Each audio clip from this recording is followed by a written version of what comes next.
Alors, bonjour et bienvenue à cette troisième saison des rencontres hors normes. Je suis toujours aussi fébrile de vous accueillir à nouveau, surtout que cette troisième saison sera une saison particulièrement intéressante avec des invités hors normes, bien entendu, qui viendront nous parler de leur intérêt pour la normalisation et la francophonie et nous faire découvrir comment les normes sont de puissants outils de développement économique durable. Alors, je profite de l'occasion pour remercier très chaleureusement le gouvernement du Québec, car cette troisième saison est une présentation du gouvernement du Québec et plus principalement le ministère des Relations internationales et de la francophonie, de fidèles disciples de la normalisation qui ont bien compris comment les normes pouvaient être un outil pour la francophonie économique. Alors, petit retour sur la deuxième saison. On est très, très heureux de vous dire qu'on a eu 160 000 vues de visionnement en direct et en différé, ce qui nous fait une moyenne de 18 000 vues par rencontre hors normes. On vous remercie chaleureusement d'être au poste et de vous intéresser à notre magazine hors normes. Alors, je me présente, je suis Marie-Claude Drouin, je suis la secrétaire générale du réseau Normalisation et Francophonie, un important réseau qui regroupe les organismes nationaux de normalisation de 30 pays de l'espace francophone. Notre mission, rien de moins, faire de la normalisation un pilier de la vitalité de la francophonie économique. Alors, pourquoi les normes? Les normes, ce sont d'importants leviers à deux niveaux. Tout d'abord, les normes, ce sont des outils d'intelligence économique qui nous servent à créer de la valeur dans nos entreprises. Les entreprises qui s'y conforment voient non seulement leur productivité augmenter, mais elles s'ouvrent les portes vers les marchés de l'exportation. Les normes sont également d'importants outils de diplomatie économique. Qui fait la norme fait le marché, on le dit, on le répète souvent, mais c'est une phrase qui illustre bien comment, lorsqu'on participe à l'élaboration des normes, comment les pays et les entreprises peuvent faire en sorte d'avoir un levier stratégique et de voir leurs intérêts pris en compte dans les normes qui définissent les marchés de demain. Ce sera d'ailleurs le sujet que nous aborderons aujourd'hui avec notre invité. Alors justement, sans plus tarder, entrons dans le vif du sujet. Aujourd'hui, la rencontre est diffusée en direct sur Facebook et sur LinkedIn. Vous pourrez également la voir en rediffusion sur nos différentes plateformes. Et je vous invite, comme on est entre nous, c'est un magazine qui est pour nous et entre nous, à nous dire, à vous identifier et nous dire de quel coin de la francophonie vous nous écoutez. Alors, moi, je suis du Québec. Alors, j'ai bien hâte de vous voir au bas de l'écran pour savoir si vous êtes du Sénégal, du Burkina, du Congo ou du Luxembourg. Alors, je vous invite également à poser vos questions. On y répondra en direct. C'est ce qui fait que notre animation est plus interactive avec vous. Alors, sans plus tarder, allons-y dans le vif du sujet. Aujourd'hui, nous allons parler d'égalité femmes-hommes. C'est un sujet qui est cher à la francophonie, bien entendu, mais qui est également cher pour moi, maman d'un garçon et d'une fille, et j'ai le véritable privilège aussi dans ma vie d'avoir un homme d'exception qui est un spécialiste d'équité salariale. Alors, mon chéri me rappelle souvent, trop souvent peut-être, les différents billets que même moi, qui me dis féministe, peux avoir quand j'ai à regarder une situation d'égalité femmes-hommes. Alors, je pense qu'il faut prendre ce sujet-là avec humilité. Et c'est pour ça que nous avons invité aujourd'hui un autre homme d'exception qui va venir nous entretenir du sujet. Et j'ai nommé M. Denis Rothfichet. Il s'agit du président, là je vais prendre mes notes, du comité de normalisation ISO-PC 337. On a toujours des petits numéros intéressants à la 007 chez nous, sur les lignes directrices relatives à la promotion et à la mise en œuvre de l'égalité entre les femmes et les hommes. Alors, M. Rothfichet, bienvenue aux Rencontres hors normes. Merci d'être avec nous. Merci, bonjour à toutes et à tous. Nous sommes juste peut-être d'entrée de jeu, je vais me permettre d'introduire, c'est un tout nouveau comité ISO, tout chaud. Vous avez eu votre première rencontre début février, je crois. Exactement. Et bien que l'égalité entre les femmes et les hommes est un sujet qui nous occupe depuis des décennies, c'est la toute première fois qu'on adresse un comité technique de normalisation sur ce sujet. Alors, vous pourrez nous dire tout à l'heure, là, je ne vais pas vous donner d'emblée toutes les réponses. Mais ma première question, M. Rothfichet, pourquoi un homme à la tête d'un comité pour l'égalité femmes-hommes? Pour plaisanter, je dirais pourquoi encore un homme à un poste de direction. C'est là.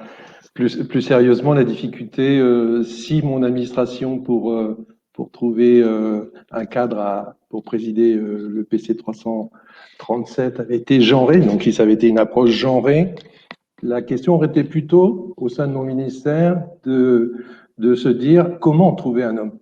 Puisque mon ministère, et singulièrement le service du droit des femmes, qui est un peu l'administration du ministère de l'égalité, est composé à 80%, voire plus, de femmes. Donc, on est extrêmement minoritaire. Et pour ma fonction de directeur régional aux droits des femmes, nous ne sommes que 2 hommes sur 20 directrices et directeurs. Donc, cette question aurait été plutôt de se dire, mais comment trouver un homme? Plus sérieusement, je pense que les critères qui ont été retenus étaient d'abord des critères professionnels. Hein, c'était vraiment une approche professionnelle. Et c'est davantage le fait que mon expérience, j'ai été à plusieurs reprises été amené à diriger des projets. J'ai à plusieurs reprises tenu des postes à l'international et également difficultés supplémentaires dans la haute administration. Je suis anglophone, qui ont sans doute, qui ont très certainement fait la différence pour me nommer à ce poste de présidence. Ah, d'accord, je comprends. Oui, c'est utile de parler anglais dans les comités de normalisation, en effet. Alors, je comprends que vous avez une vie au quotidien, un peu comme mon chéri à moi, qui est un homme spécialiste d'équité salariale. Donc, j'ai envie de vous poser la question, qu'est-ce que ça signifie pour vous, l'égalité entre les femmes et les hommes? Grosse question, hein, parce que oui, je sais, ça évolue. Surtout que singulièrement en France, mais je pense que ce débat existe aussi au niveau mondial et dans la francophonie en particulier. On a toujours cette discussion.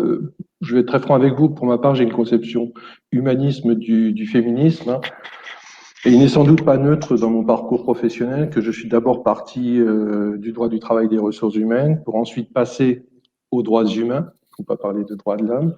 Et ensuite, je suis arrivé aux droits des femmes. Donc ça, c'est sans doute un parcours qui m'a permis de me construire. Mais pour moi, l'égalité entre les hommes et les femmes, c'est tout d'abord dire non à toute domination des femmes par les hommes, mais aussi réciproquement. C'est travailler à une société plus juste, équitable, éthique et respectueuse de la diversité. Et c'est surtout faire respecter le droit des femmes, ce que je fais actuellement dans mes fonctions, et de veiller, rappelons-nous toujours la phrase de Simone de Beauvoir et l'actualité de ces derniers mois, à ce que les droits ne soient pas remis en question et qui ne reculent pas. Oui. Voilà ma conception de l'égalité. Très, très intéressant. Une conception humaniste et progressiste, oui, on peut dire. Maintenant, l'autre question qui se pose tout à fait, puis on n'a pas peur de la poser au réseau Normalisation et Francophonie, justement parce que c'est un sujet qu'on doit aborder avec des lunettes humaines. Qu'est-ce qu'une norme va venir faire dans un sujet aussi sensible et aussi humain, voilà, que les normes? Que l'égalité entre les hommes et les femmes, qu'est-ce que les normes vont faire? Alors, je pense que la création d'une norme internationale, parce que je pense que ça aussi c'est un angle qui est fondamental, hein, même si on a aussi beaucoup travaillé et on travaillera beaucoup avec nos partenaires européens, bien sûr, et avec la Commission européenne. La création d'une norme internationale sur l'égalité entre les sexes ajoutera, à mon avis, une pierre à l'édifice de la réalisation de l'égalité des sexes et des droits des femmes et des filles. Je pense que un point important, c'est que elle soutiendra également l'ODD 5 des Nations Unies dans le cadre de l'agenda 2030 hein, sur l'égalité des sexes et l'autonomie des femmes. Et peut-être plus par rapport à une norme et par rapport à une norme légale, à la différence ou bien plus qu'un texte de loi, la norme ISO vise à fournir 2 éléments majeurs, selon moi. Tout d'abord, une méthodologie qui va encourager les organisations à intégrer cette question dans leur politique et dans leur opération interne et externe. Et elle va leur apporter aussi des lignes directrices sur la manière de promouvoir et de mettre en œuvre l'égalité entre les femmes et les hommes. Alors, ces lignes directrices, ou orientations techniques, on les appelle comme on peut, hein, doivent, selon moi, aider les organisations à établir leur stratégie en matière d'égalité entre les sexes, à identifier les actions et les politiques permettant d'atteindre leurs objectifs, à évaluer les risques et les opportunités, parce que c'est quand même quelque chose qui doit être pris en compte par les organisations, et enfin à orienter leur activité de communication et de reporting. L'intérêt, si je peux juste finir sur ce point ici, est pour les organisations de disposer d'un outil pour promouvoir et mettre en œuvre l'égalité entre les femmes et les hommes au sein de leur structure, c'est-à-dire mieux intégrer les questions d'égalité dans les processus stratégiques et décisionnels, en soutenant des stratégies d'action et de suivi. Ça, je pense que c'est important. Et surtout, d'établir et de définir un cadre de communication pour rendre compte des actions avec à leurs parties prenantes. Ça, c'est quelque chose qui aussi est un élément important, d'autant plus, vous l'aviez souligné, on y reviendra peut-être, que demain, cette notion de respect de l'égalité des genres au sein de l'entreprise peut être un élément, pardon de l'expression, bancable pour les entreprises pour mettre en avant et vendre davantage. Oui, vous le mettez en guillemets, bancable, parce qu'effectivement, ça peut faire sourire, mais parfois, money talk, comme on dit dans une autre langue. Vous avez spécifié l'importance du consensus international. En fait, ce qu'on comprend de vos propos puis du vaste agenda que vous vous êtes donné, on voit que vous êtes un homme ambitieux, c'est vraiment d'aller chercher un cadre commun de référence, mais avec un consensus international des pays pour qu'on ait des lignes directrices sur lesquelles on s'entend à travers le monde et des meilleures pratiques pour justement avoir des meilleures pratiques dans nos organisations qui reflètent l'égalité entre les femmes et les hommes. Donc, on comprend que, je vais juste répéter pour notre auditoire qu'à l'ISO, en fait, ce sont les pays qui participent, les pays qui décident de participer via leurs organismes nationaux de normalisation à l'élaboration des normes. Et c'est un pays, un vote. Alors, c'est important ici, je le souligne souvent, que la francophonie, déjà avec 30 organismes nationaux de normalisation membres du RNF, ça fait beaucoup de poids si on décide d'y participer. Alors, c'est comme ça que vous établissez les grandes lignes de vos documents. Quels vont être, selon vous, les défis et les enjeux de votre comité de normalisation? Parce que l'égalité femmes-hommes n'est pas la même partout sur la planète. Puis on a aussi toutes les questions de genre maintenant et de diversité qui viennent teinter la discussion. Je suis curieuse de vous entendre. Et je suis assez d'accord avec cette question. Bon, bien sûr, l'objectif principal est bien sûr de développer une norme internationale, hein, conçue comme un guide. Ça, je pense qu'il faut le mettre en avant avec un ensemble de bonnes pratiques pour promouvoir l'égalité entre les femmes et les hommes au sein des organisations et de leur activité. En revanche, je suis d'accord avec vous dans le sens où il y a plusieurs défis qui sont quand même assez élevés. La barre est assez haute. Hein. Le premier défi, c'est de trouver un consensus international sur ce sujet, où vous le disiez, les politiques locales sont très diverses et où les questions de terminologie, je vois que notre premier comité a beaucoup passé de temps sur la question de la terminologie, et donc où les questions de terminologie sont importantes et pas encore fixées dans certains pays.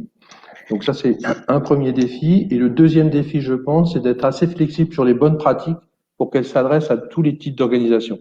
Je pense que là, il ne faut pas avoir une vision monolithique de la norme ISO, mais plutôt comme, on le disait tout à l'heure, un outil à disposition des entreprises qu'elles peuvent, on y reviendra peut-être, ensuite adapter à leurs propres préoccupations, à leurs propres objectifs, sans pour autant dérouler l'ensemble de la boîte à outils, devrais-je dire.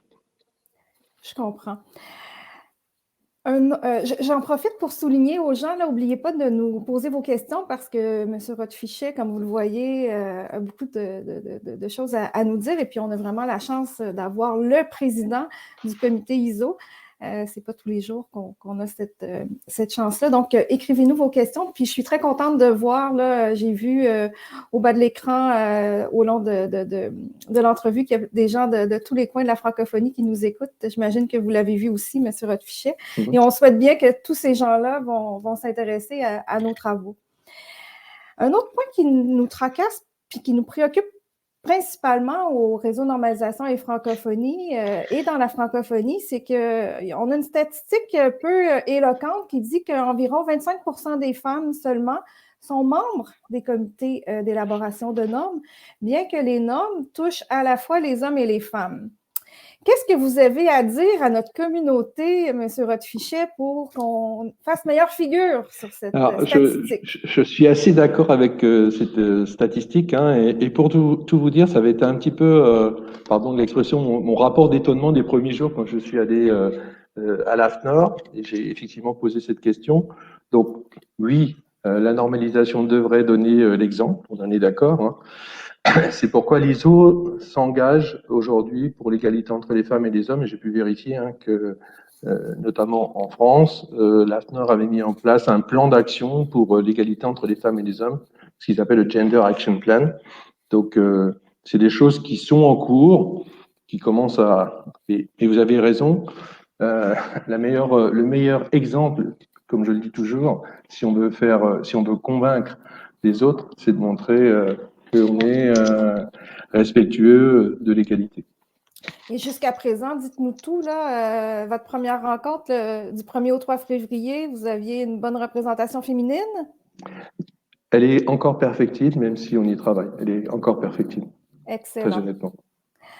Après, le but n'est pas non plus de stigmatiser. Soyons aussi conscients que sur un certain nombre de filières, ce sont des filières techniques qui, comme vous le savez, des filières techniques, en tout cas c'est le cas de la France notamment, sont moins prisées, les jeunes filles sont moins orientées sur ces questions, sur ces filières, et du coup on a un certain nombre de métiers tendus. J'y reviendrai peut-être sur notamment en matière de filières surmasculinisées et à l'inverse de filières surféminisées. Donc on a effectivement ce travail. Et je pense que la normalisation souffre aussi de cette difficulté de recrutement des femmes qui ne s'orientent pas dès l'université sur des filières techniques. On a beaucoup d'avenir ensemble. mais c'est un bon point. C'est vrai qu'il y a des filières qui sont parfois plus féminines, d'autres plus masculines. Mais un autre point qui est très important, puis c'est certainement pas le problème de votre commission, c'est de s'assurer que quand on élabore les normes, qu'on prenne en compte les besoins et les enjeux autant des hommes et des femmes, même si on est plutôt des femmes ou plutôt des hommes à table. Donc, ça, je pense que vous avez tout à fait raison sur.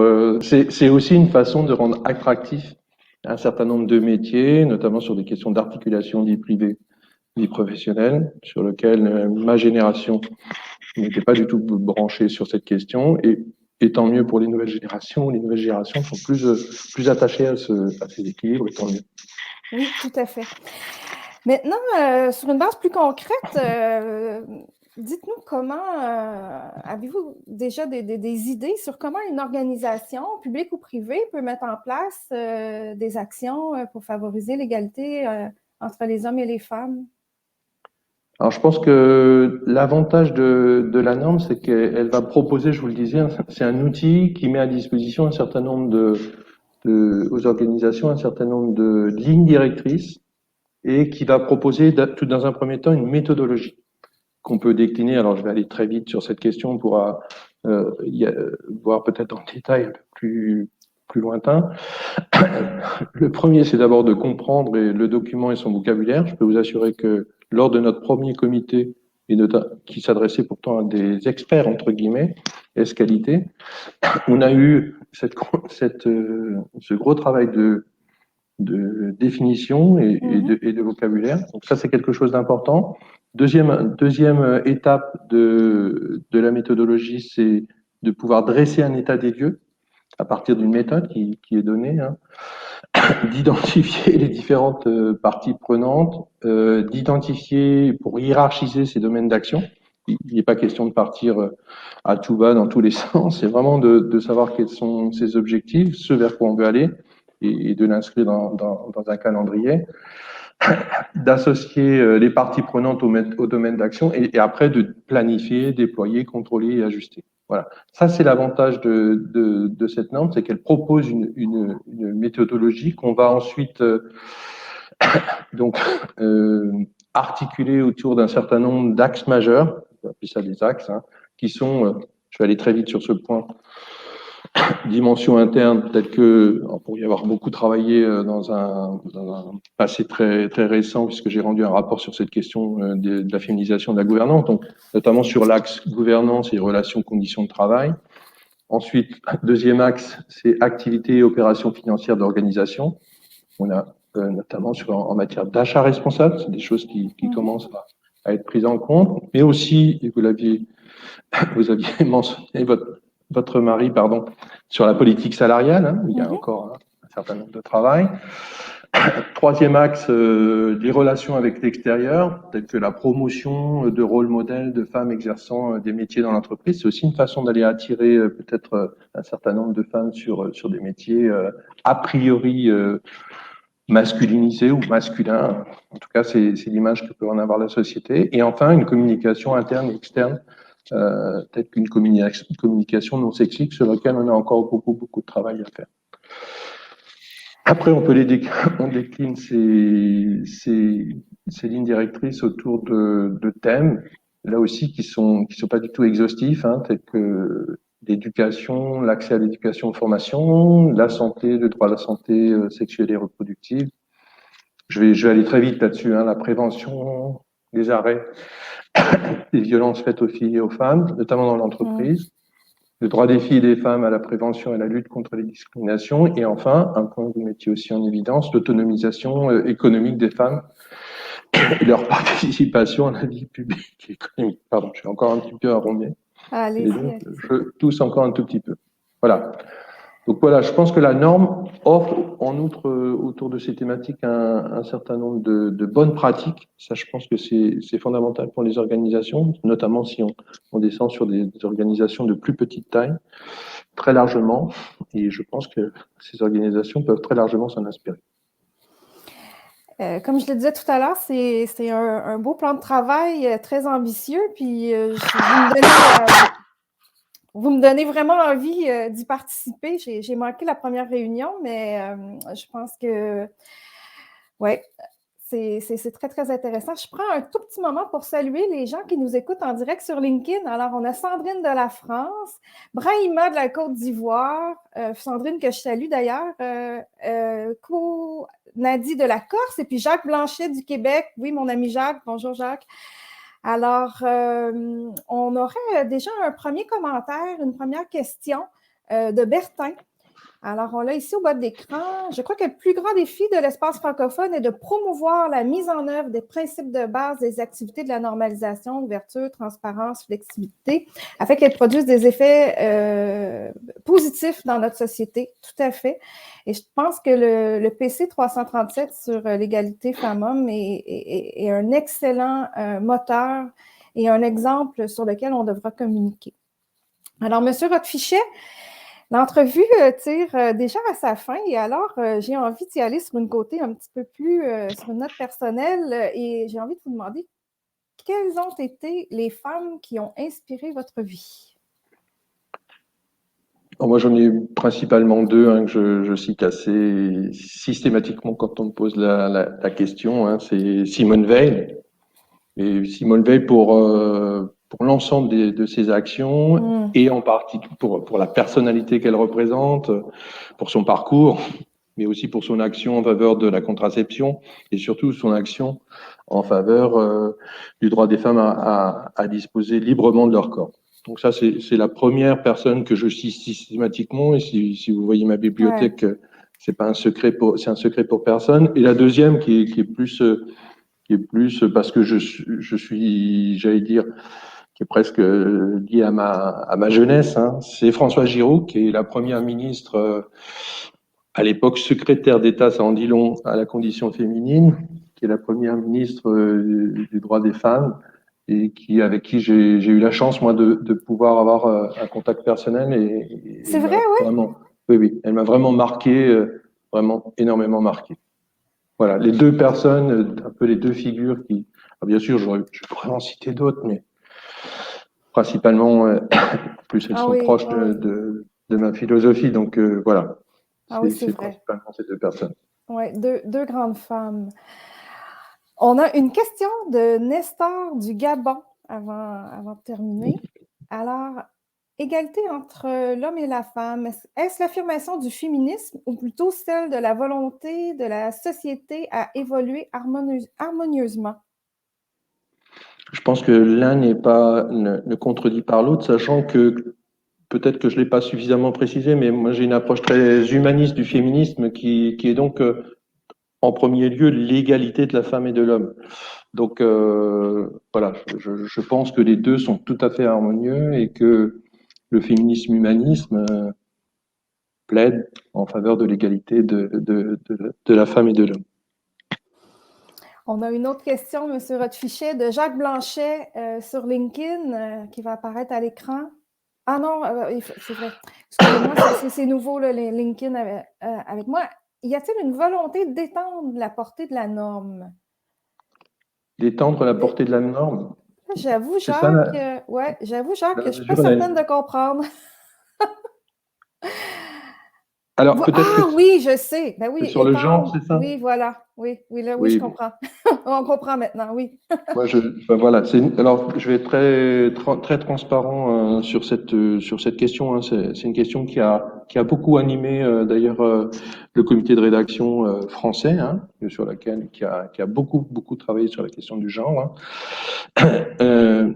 Je pense que la position que l'on a nous, c'est tout en reconnaissant l'existence d'autres identités de genre possibles. Hein. Les auteurs et autrices du document ont fait le choix de concentrer leur travail sur la question des inégalités engendrées par la hiérarchisation des rôles assignés aux femmes et aux hommes en raison de leur caractère éminemment structurant à l'échelle de la société. Mais rien n'empêche, et je rappelle que c'est un comité de projet hein, qui a été choisi, rien n'empêche qu'ensuite on puisse utiliser entre guillemets ce socle pour ensuite l'étendre. Mais foncièrement, bon, après on s'adresse quand même à la moitié de la société. Hein.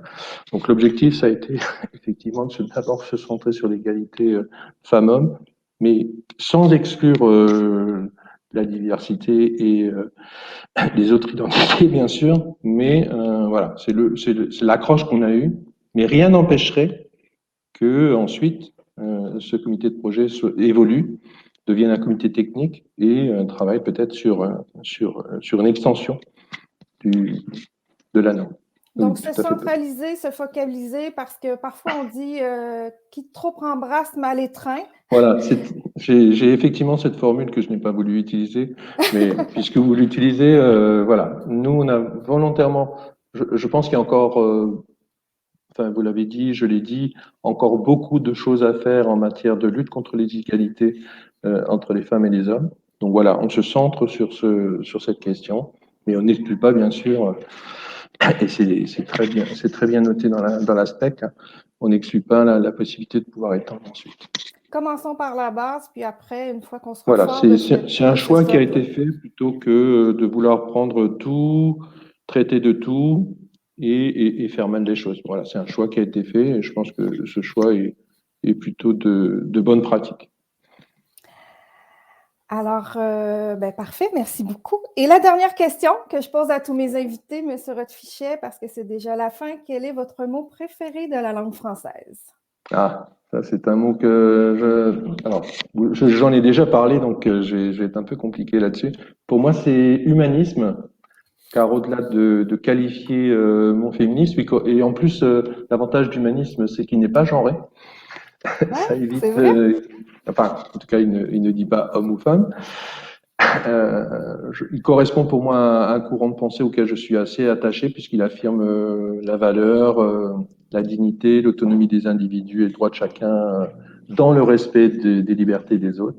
C'est quelque chose auquel je suis beaucoup sensible et les humanistes sont de surcroît. Et je suis là aussi, vous évoquiez votre propre famille et moi j'évoque mes enfants et mes petits-enfants. L'humanisme a une obligation, c'est ce souci de l'humanité entière, incluant les générations futures. Donc c'est quelque chose qu'on ne doit pas oublier dans le cadre notamment d'une approche de développement durable. Oui, oui, tout à fait. Monsieur Rothfichet, ce fut un immense plaisir de vous recevoir. Merci beaucoup, merci à Nous vous. allons suivre avec grand intérêt vos travaux. Nous vous soutenons.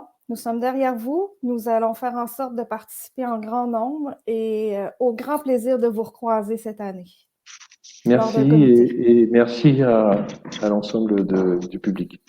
À très bientôt. À très bientôt. Au revoir. Au revoir. Wow! C'était la première fois que je rencontrais M. Rothfichet. On voit qu'il a, comme je l'ai souligné tout à l'heure, un plan de travail fort ambitieux. Mais je pense que c'est l'homme de la situation. En tout cas, moi, il m'a fait bonne impression. Un homme posé, qui sait où il va, avec des valeurs humanistes. Moi, ça me parle. J'espère que pour vous aussi. Alors voilà, c'est dit. L'égalité entre les hommes et les femmes doit devenir la norme. Et nous, au Réseau Normalisation et Francophonie, on travaille présentement en coulisses pour monter un projet pour renforcer la participation des pays de l'espace francophone à l'élaboration de ces normes. Alors, comme je vous l'expliquais tout à l'heure, la façon d'y participer, c'est d'y aller via votre organisme national de normalisation. Il y en a un dans chaque pays. Vous pouvez le retrouver sur le site web du RNF ou bien sur le site web de l'ISO si vous ne savez pas qui est votre organisme de normalisation dans votre pays. Et c'est à eux vers eux que vous devez vous retourner si vous croyez que vous avez une expertise que vous pourriez amener dans les comités de rédaction de normes. Les normes sont rédigées par des humains pour des humains. Alors, c'est des humains qui tiennent les crayons. Ce sont des experts comme vous, comme moi, qui peuvent avoir une expertise à apporter au comité de normalisation.